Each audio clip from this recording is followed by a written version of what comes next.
zusammen, schön, dass ihr wieder mit dabei seid. Heute mal mit einem etwas anderen Format, was daran liegt, dass ich zum ersten Mal 2 Außenreporter im Einsatz hatte. Und zwar waren das der Marvin und der Christos vom Pagan Podcast. Und das kam alles zustande, weil die mich letztes Jahr kontaktiert hatten für eine ihrer Sendungen, ob ich da nicht mal mitwirken möchte. Und da fand man im Laufe des Gesprächs so raus, dass die beiden vorhatten, zum Midgard-Blot zu fahren. Und da dachte ich mir, Mensch, drück denen doch mal eine Kamera und ein Mikro in die Hand und versuche im Vorfeld mal einen Termin klar zu machen mit dem Benny Braten. Ja, gesagt, getan. Was uns zur nächsten Frage führt, die sich sicher einige hier stellen. Wer ist Benny Braten?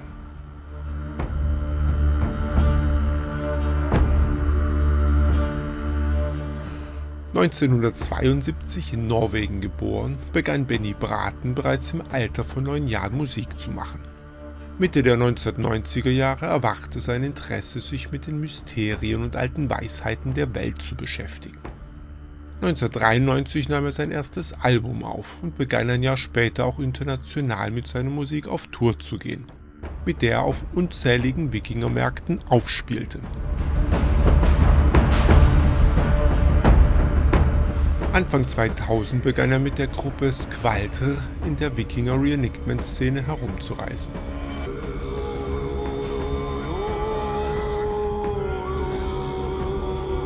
Im Jahr 2007 gründete er mit Gustav Holberg die Band Folket Bortafor Nordavinden, in der er sich bis heute wiederfindet und bislang auch 2 Alben veröffentlicht hat.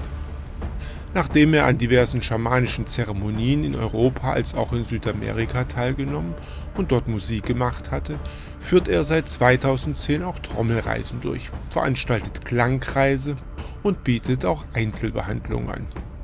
Er entwickelte einen Kurs mit dem Titel »Finde deinen inneren Trommler«, in dem es darum geht, seinen eigenen Rhythmus zu finden und sich innerlich frei zu trommeln. Es folgten diverse Diplome, wie etwa bei der Internationalen Vereinigung für Klangtherapie, sowie die Teilnahme am schamanischen Kehlkopfgesangssystem für Heilung und persönliche Entwicklung mit Wladislaw Matrenitzky. Wenn ihr Bennys Stimme hört, wisst ihr, was gemeint ist.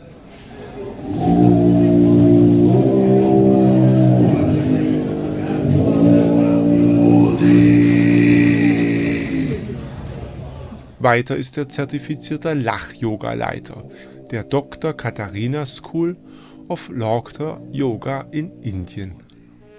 2014 machte er die Musik für eine Tanzperformance mit mehr als 100 Tänzern namens Volvenspadom, auf Deutsch die Prophezeiung der Seherin, die in mehreren ausverkauften Vorstellungen von tausenden Menschen gesehen wurde.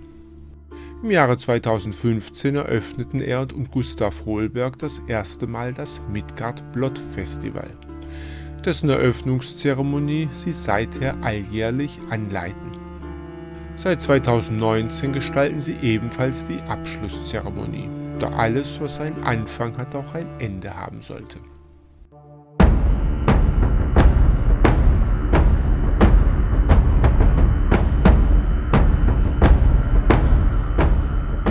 Tja, was dabei rauskommen kann, wenn man 2 Podcastler eine Kamera und ein Mikro in die Hand drückt und sie darum bittet, die Kamera möglichst ruhig zu halten, war dann folgendes, dass der Christos beschlossen hatte, Mensch, wir stellen einfach die Kamera auf ein Stativ und legen mal los.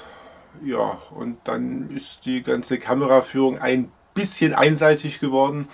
Aber im Hinblick darauf, dass das ganze Gespräch ja auf Englisch geführt wurde und wir das also unten in deutsche Übersetzung zeigen, ja, lenkt auch nicht so viel davon ab und ich denke, ihr werdet es trotzdem genießen.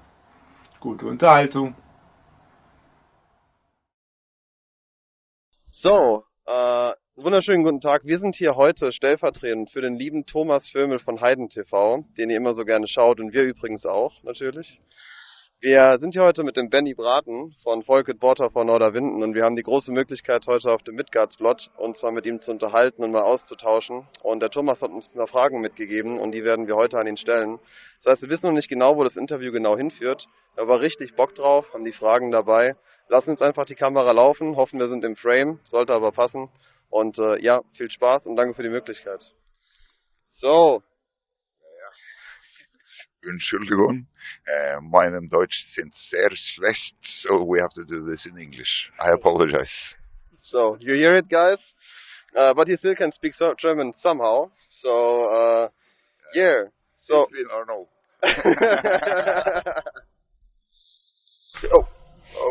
So I got here the questions, guys. The first question was like, introduce yourself a little bit. How old are you? What are you doing? And which position you have on the Midgardsblot Festival? So what's your job here?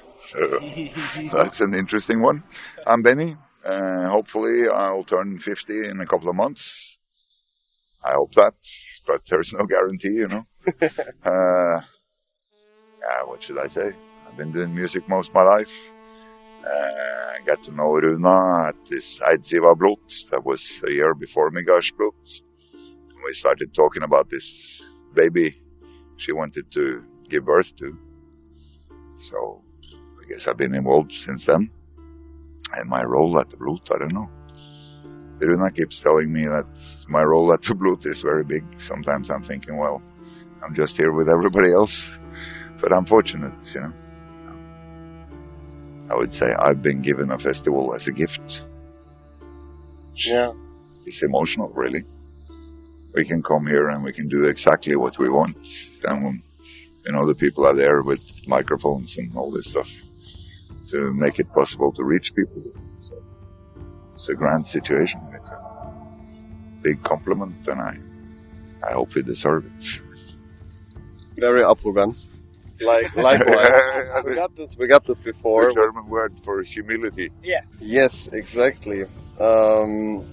So the first question now is about the ceremony you did on Wednesday. You're standing like it's not easy to make like a official ceremony like in public, and so many different people come together to take part at this blot, at this official ceremony. And also many people who come there got different intentions. So how was that for you this time, and what meaning the ceremony has for you? That's an interesting one. I've been looking at that a few times myself. But I'm thinking, first of all, a lot of people that meet us through Midgardsblot, they don't know this because they meet us with microphones and speakers and stuff, but we don't come from that, you know. We are street performers. That's what we are. You know, we bring that back on the stage because we were on the stage and we got tired of sound checks and band rehearsals and all this stuff. So we've been on the street for many years, you know, literally on the streets. And I think that's what we bring back. So I think that's also in the Blot ceremony thing. I think that's the reason, or one of the reasons why. I mean, we don't care, you know, none of us, and that's also the official statement from this festival. We don't. Yeah, we can say beep, or we can skip beeps. So we'll skip them. You can just say what you want to No, I can skip it, but you know, we don't care if you're this or that or this or that. I don't give a shit if you consider yourself a pagan or heathen or Christian or Muslim or even atheists. I think that's the only religion I really have a hard time understanding, but you know, it's fine by me. We've been told by people that consider themselves atheists that they also feel welcome in the ceremony, and then we're hitting it, you know. Because I'm thinking, for me, this ceremony is about opening up for people to find themselves. You know, you can go to a shaman and you can blame or credit the shaman or shamaness, if you want to make it sexual, for healing you. But it's not the truth. You know, working with the powers, one become a facilitator. I cannot heal you, but I can help you heal yourself. You know, and this ritual, I hope it is opening, and that is why it's also important that this is very open. We don't care about your religious standpoint. We don't care about your sexual preference. We don't care where your parents are from or where you grew up or anything like that. It doesn't mean anything. I think it's going to be a long answer for this one, but I think it's important. All right. Yeah, it's important. Yeah, I think this is important because also in this Viking scene thing, you know, when we started here, I mean, there was a Viking reenactment scene, but musically, there wasn't a scene. This fashion that has come now with all these bands, you know, with Tagelharp and all this stuff, it wasn't there. Nobody did it. We've been physically attacked. We've been verbally abused. Quite harshly, I would say, over the years, you know, for bringing drums to Viking markets, for example. And we have been literally physically attacked for it. Because nobody did it.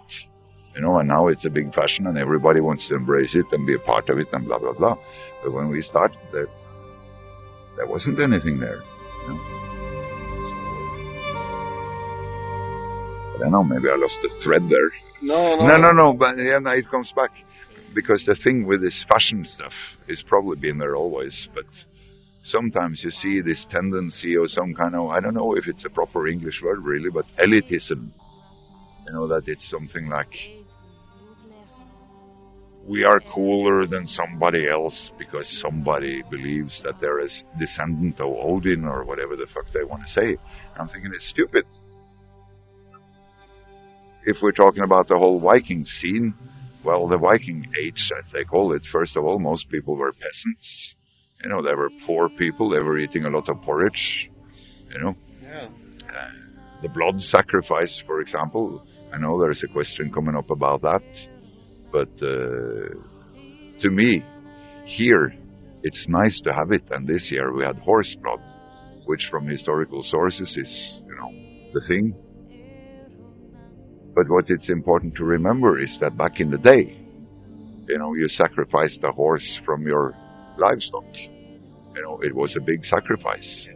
And of course, it's not a real sacrifice for us today when we get served the blood and we can stick our hand in it and we can, and we do our selfie, which is totally fine. You know, I'm good with that.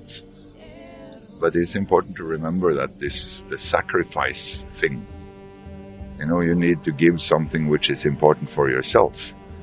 And I know that people here, which is why we do it, you know, some people here, they really give themselves to the blues. You know, there are people that have had new starts in their life.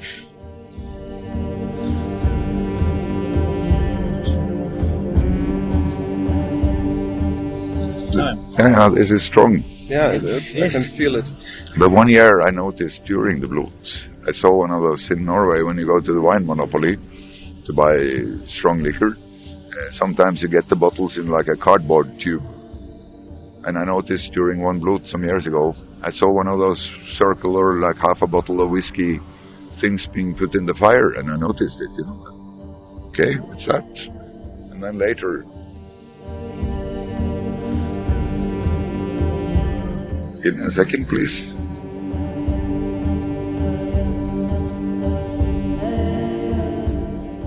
After the Blot, I finished Sister came and said that inside of that,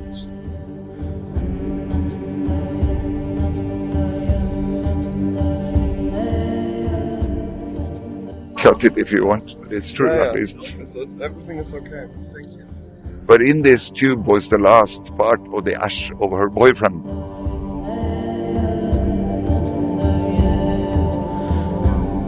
It's powerful.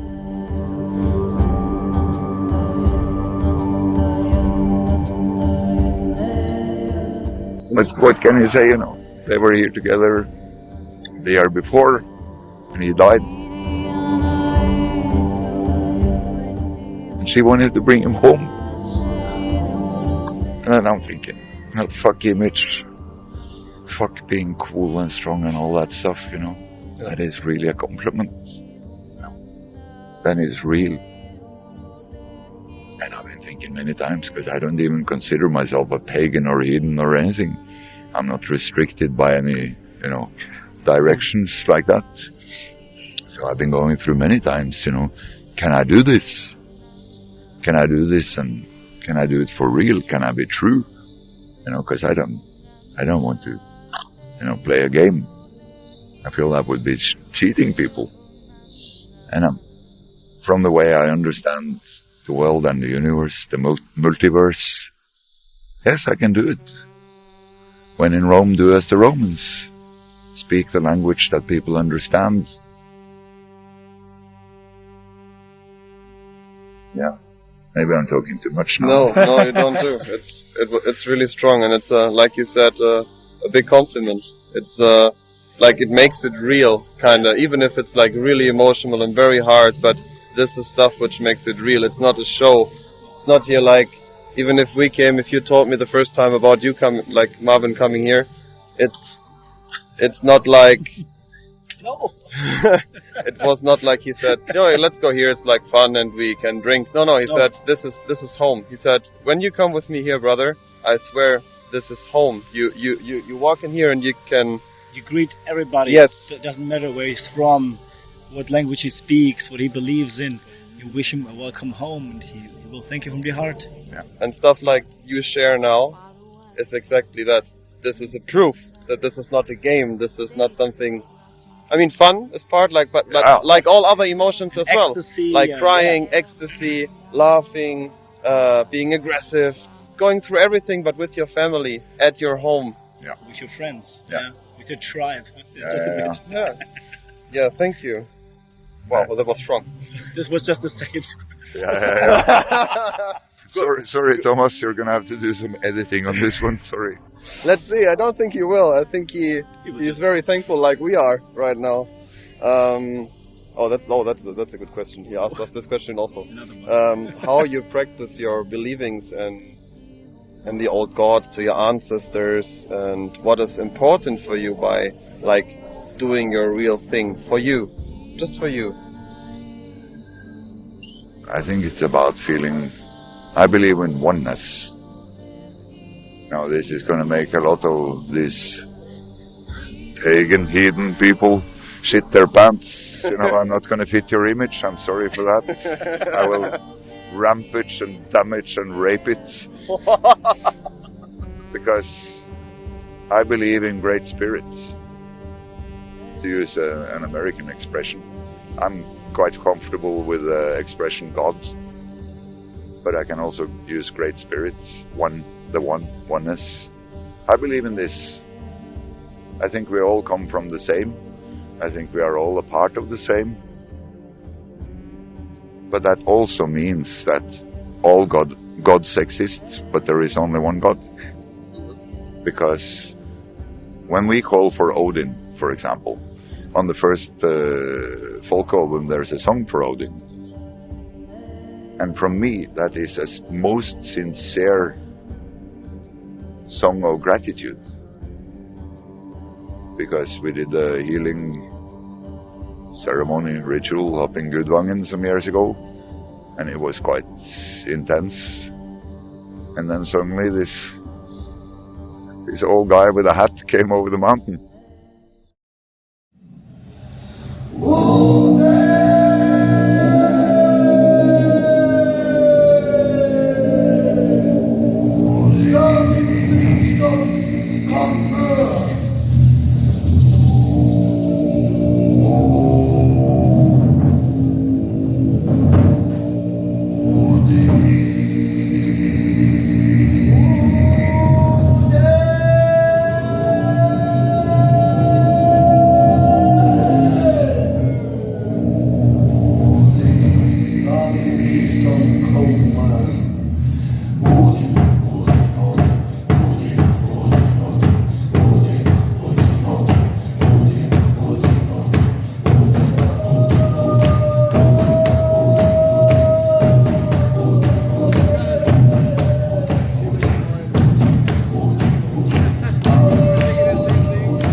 Came and helped us out. As far as I know, the people from the ceremony are still doing great, So, but I'm thinking when we call for Odin, this year, because of a lot of people and blah blah, we didn't speak much. But usually we say that Odin, share your wisdom, help us make wise choices in life, or this. And to me, Odin is the shaman, is the god of wisdom. Probably with Freya and Frigg and a few other wise ones in the North thing. But then when we call for Odin, share your wisdom, I really believe that we manifest Odin. We manifest the energies that through 1,000, 1,500, maybe more years have been put to this entity or intelligence or whatever, which is Odin. And I'm also thinking that I've been thinking about all these gods, and I'm thinking, well, what if they were humans that went through some kind of spiritual transformation and they went to a higher level, so to speak? What if they were humans and they did the change, they did the jump, and then they ended up being more like gods? But I don't know. Maybe I'm cracking all the pagan stuff now. I don't think so. I actually don't think so, because that's also what Thomas saying to his community, and we are telling to our podcast community. It's like we are all equal. Yeah. It doesn't matter. You don't have like guys better or worse. And the first time you recognize, it makes you feel sad maybe, because before you were told by your mother you are special, but everyone is special, but no one is better. And this is what you need to learn, and this is what we have the feeling also in Germany arises. So you don't bow your head before Odin. You can look at him. Mm-hmm. He's not better, he's no worse. Every god or every person, just treat it with respect. Yeah. And that's what also Thomas is doing, what we try to do. So, and you say exactly the same. So it's not cracking the pagan scene. It's like giving them another really important voice to believe in what they start believing shortly. And a different viewpoint. Pure point of view, yeah. I'm thinking all the teachings, basically the bottom line in all the teachings are saying it is within. Everything is within. So, if you want to honor Odin, maybe the best way is to step into your power and be the best you can. Maybe that's a real tribute, Yeah, because he tries the same. Yeah, exactly. I like this guy called Ram Dass, an old spiritual teacher that left his body a few years ago. But he had a saying that we're all just walking each other home.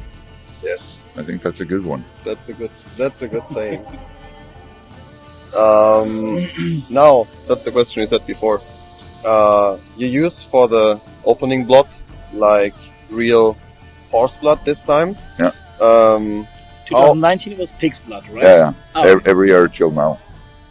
So how important is that for you, and or for the people here who are organizing this special blood with the blood? No, I got it. What's the meaning of this blood? I'm thinking for us personally, we've done a lot of stuff without anything, without blood, without the fire, without anything. And I'm thinking it would still work. When we're doing a ceremony like this, I'm guessing we know that in the old days, blood was one of the things that, at least on the bigger rituals and ceremonies, was used. But as I was saying earlier, then you sacrificed an animal from your stock, so it was a real sacrifice. When we get the blood delivered, it's not that kind of a sacrifice, but I'm thinking for a lot of people, it might help to switch them on to the moment, and I'm guessing I don't know, but I'm guessing for a lot of people, this to be in touch with real blood is something they rarely do. So that also kind of makes a sacred atmosphere, Several years people have thought we've had, this theater blood. So maybe a few people had a surprise when they got the taste in their mouth, like Iron. It's tasting like iron, guys. Yeah, it does. It's healthy stuff, you know. True. But I'm thinking all of this is just, it's props. When people go to see a metal band, many people like the band with the most stuff on stage. Doesn't mean it's the best band, but it gives the impression, And it gives you the power maybe to embrace. Yeah, and I'm thinking with all the stuff in the blood as well. I mean, we could do it without, but it's because it's a lot of people and blah, blah, we have to do it efficiently. And then I'm thinking whatever increases the atmosphere and whatever makes it easy for people to jump into a sacred place in themselves and here. Forcing people into the moment of the ritual so they can participate. Yeah, but not forcing. Not, it was the wrong word. Yeah. To invite them in. Invite them in. They tap in really conscious. Yeah. So they can work with themselves through the blood. And I'm thinking with the statue and the blood and all this stuff, I'm thinking it's facilitating as good a start point as possible with the drums and the singing. And now Rita, my girlfriend, had made special smudge sticks for the ritual with, I don't remember all the herbs, but it was homegrown sage was in there, and the rest of the herbs are growing in Telemark where we live. So mostly Nordic smudge stick. And I'm thinking that also adds. Yes. But I'm also guessing a lot of people that were in there, they don't know what it was that made them feel this way. It might have been the drums, the voices, the fire, the blood, the smoke, or one of them maybe. Or everything together. Yeah, or everything together. And I'm thinking, well, it doesn't matter if you register, that smell or that drum beat, that really did it for me. I think it doesn't care, or it doesn't matter, Yeah, good. Thank you. That was a good answer. Like everyone, like every answer also before, for me it's like very emotional, honestly. It touches me a lot. Yeah, very assuring and connecting to... We never met before, and we never talked before, and same goes to Thomas, and then they talk about their beliefs and what they are thinking about, this whole, what it comes to be, and they're using the same words, have the same feeling by saying them, and you feel like deeply connected with these people because they feel, believe, and teach the same things as you. So embrace yourself. Embrace yourself. Embrace yourself. Listen, just go for it. The only way out is in. Yes, exactly. So another question he wrote down with blood. Yeah. Oh, this is a long one to translate. Look at this. Thomas, thank you very much. Good to keep the guys working. Keep it guessing. So the next question would be the spreading of blood with that type of... the branches. Yes, type of branches. Over... No, it's 9 different, I believe. 9 different? I believe it's 9, 7 or 9. I believe it's 9. Okay. Over humans, also animals and statues of gods, got a long tradition for our ancestors. But also if you use the blood, and you also do this like old sacrificing ceremonies, do you think this is still something relevant for our time? Do we need that stuff? Could we not use could use maybe another thing than blood, another thing than branches, or you think it would take power out of all the ceremony stuff? Or do you think it's maybe not authentic anymore if we don't integrate the god statues, the blood? So everything we talked about before, is that still necessary or not? I think that's the main part. The question when he sent it to me in English, it said, if we believe it will make us look less authentic. Yeah. And I don't know if anybody looks at us as authentic. But I can tell you people, we are as authentic as we can be because we're just us. Yeah. What you see is what you get. Take it or leave it. If you don't like it, well, find something else to do. It's not for you. Yeah. But I'm thinking, as I said earlier, about all this stuff. No, I don't think it's necessary, but yes, I do believe it's helpful. So. Yeah, that's a good answer. Yeah. This is a good one. We take that. And also he writes here, thank you very much and appreciating your 15-year-old Yeah. 15-year-old like band now, Folket Water for Nordervinden. Congratulations for that. Thank you. And in your band Folket, you write that it goes on unity and healing and being together, and your music, and if you perform on stage, is it for you kind of also like a ritual? Why do you think we do this? Well, it's a good question for the Yeah. listeners, for the people. Yeah.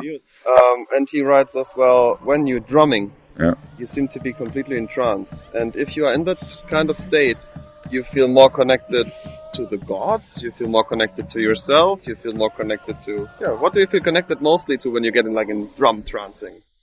I don't know, I think I'm in the moment. But I guess that means I'm connected to the multiverse. I think, I don't know. The biggest, sometimes challenge maybe, or I don't know if it's a challenge, but the biggest thing with this stuff is not to let this be in the way, you know. To step out of the intellect and think, well, just please let it flow as it should. I don't know what I'm saying when I open my mouth on stage, you know. You've seen us now for a few days. Yesterday, it's 45 minutes at this small stage. When I started talking in the microphone, we still had, you know, we had no clue what we were going to do. When we went on the stage today as well, we didn't have a clue. So it was not a joke. No. That's real. Yeah. That's real as it gets. Yeah. And we don't know, you know, when we tell the audience we're going to do something we've never done before, it's true. Yeah. We have never done it before. Yeah, but you feel it. It's not a joke. It's not a joke, yeah.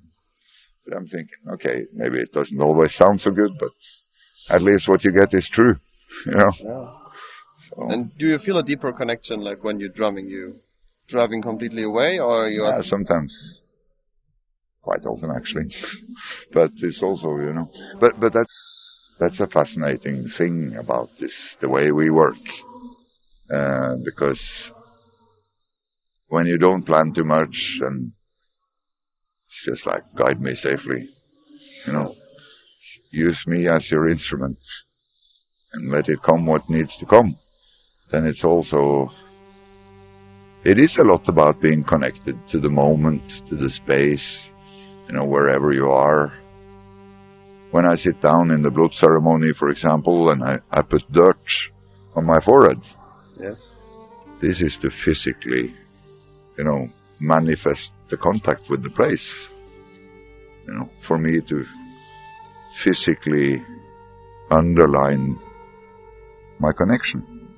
You know, I also physically put it on my forehead. So everything we do is about being connected. We wouldn't do this. That's why it ended up being Gustav and me for many years together.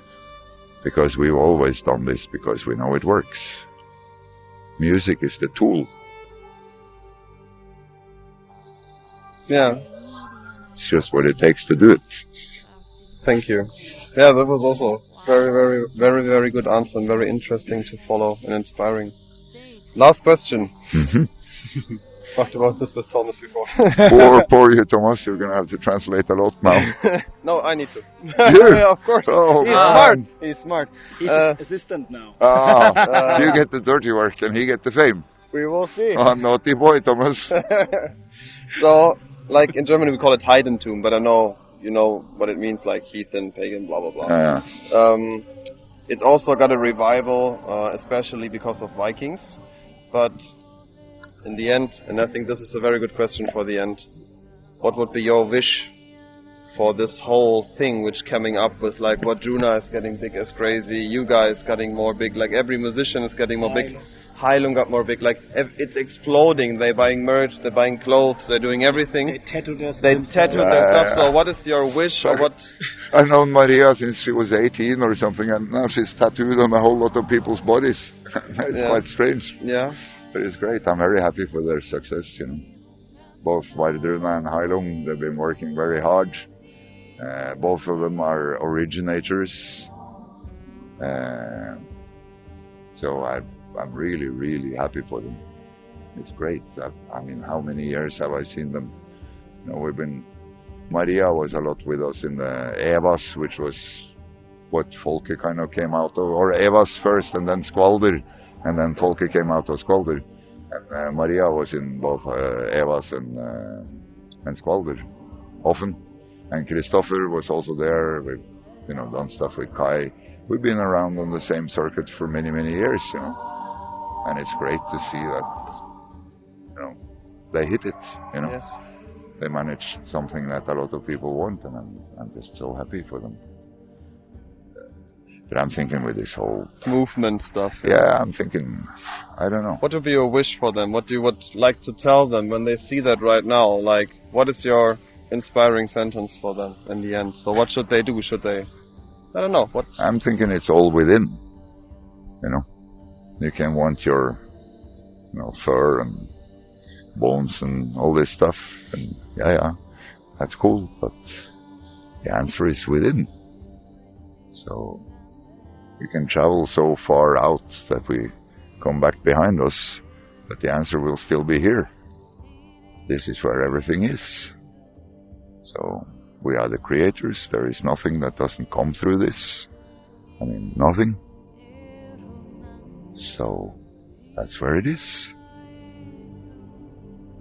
Maybe that would be a punchline. You can edit it after, because I'm thinking, as I think I mentioned earlier, I'm thinking what is scary with this is this tendency of elitism, that I'm a descendant of Odin or Ragnar Lothbrok or whatever, so I'm supposed to be cooler than anybody else. Back in the day, I think I mentioned that also, in what we today call Viking times. First of all, there wasn't anybody called Vikings at the time. Second, most people were peasants. They were farmers. They were looking for a future for their family. I think that's why most people were traveling.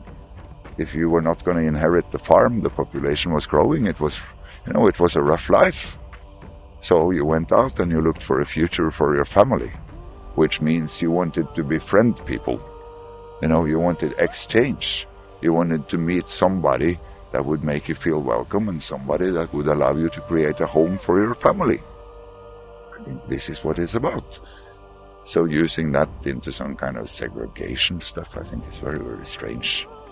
To me, it doesn't make any sense. They were traveling all over the place. Of course, they brought both people and elements of culture, food, spices, music. They brought it all home. Of course, if I go traveling somewhere and I see something really beautiful, well, most likely I'm going to want to bring it back to my girlfriend. Yeah. Hey, sorry I've been away for 6 months, but hey, I brought you this nice textile. Or some gold? Yeah, something like that, May I sleep in the bed, please? So, now I'm thinking, if this can be a way for people to come home, inside, I'm thinking there's a great potential. That is a great gift. It is used in this other way, and it's not worth it.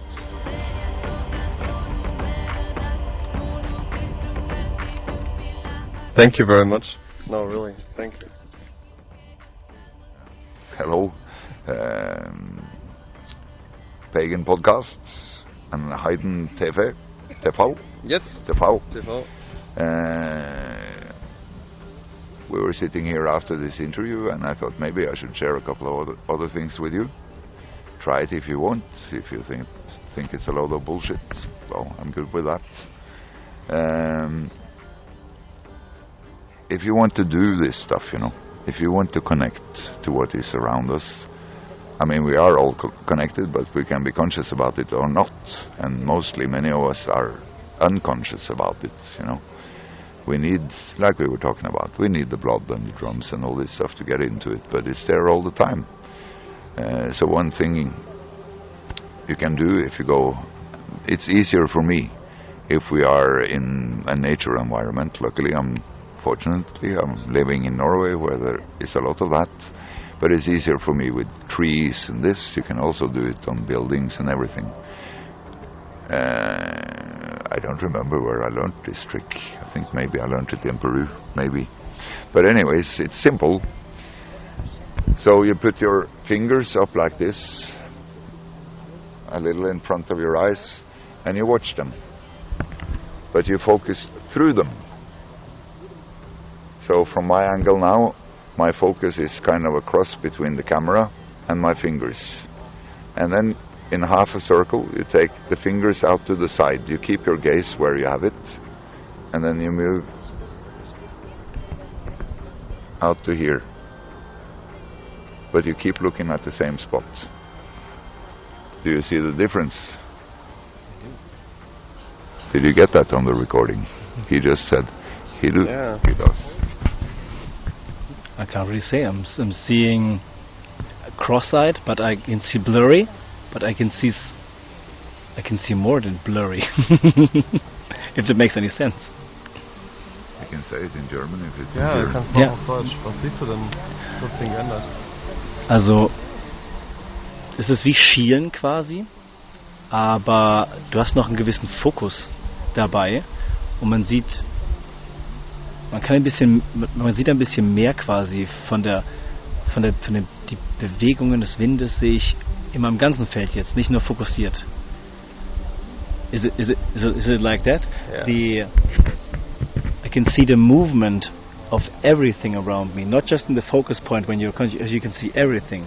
This is what it's about, right? And also, in my experience, it does something with the depth. Yes. It's like putting 3D glasses on your eyes. And this you can do. You do it a few times with the fingers just to memorize it. And then you can do it with your eyes. Then you just do it. You know, then it's just when you're running to the bus in the morning, if you're a bit late or something and you feel a little bit stressed, you have a lot on your plate, and just, hey, you know, tap in, switch on, you know. This is how things are, I believe, you know. But we just don't see it because we're so busy. In Norway there's a saying called, you don't see the forest for all the trees. We have the same saying in Germany, actually. Yeah. That is a good one, you know. You see that there's a lot of trees, but do you see that that tree is much closer to us now, physically, than that tree, and that tree, and that tree? And do you see that the branches from the fourth tree that I mentioned, they're stretching towards us, Yeah. you know, in between that tree and the third tree I mentioned. And this stuff we often miss. And it's so simple. We just have to remember to go in there, you know. Watch. Yeah. Just watch. And you can do this before you go to the shop, you know. And then, Thomas, to make it easier for your editing, you can cut that one, and then we will do another one. Good idea.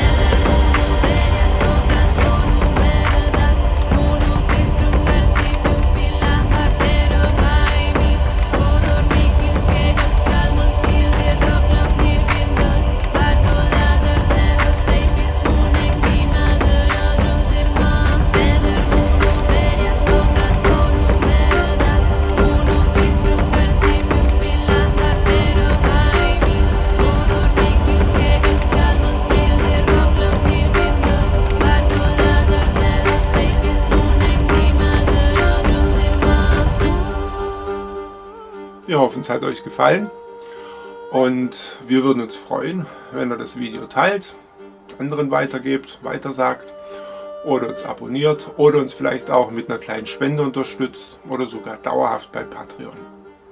Wir sehen uns, bis zum nächsten Mal. Ciao. Zuletzt nochmal ein herzliches Dankeschön an Marvin und insbesondere Christos, dem wir nämlich auch die gesamte textliche Übersetzung ins Deutsche zu verdanken haben.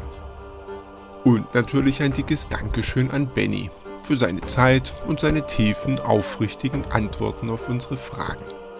Ebenso an den YouTuber Bisonur666, dessen Filmsequenzen über das Midgard-Plot ich für diese und die letzte Sendung verwenden durfte. Sein Kanal habe ich euch unten verlinkt. Puedo dormir.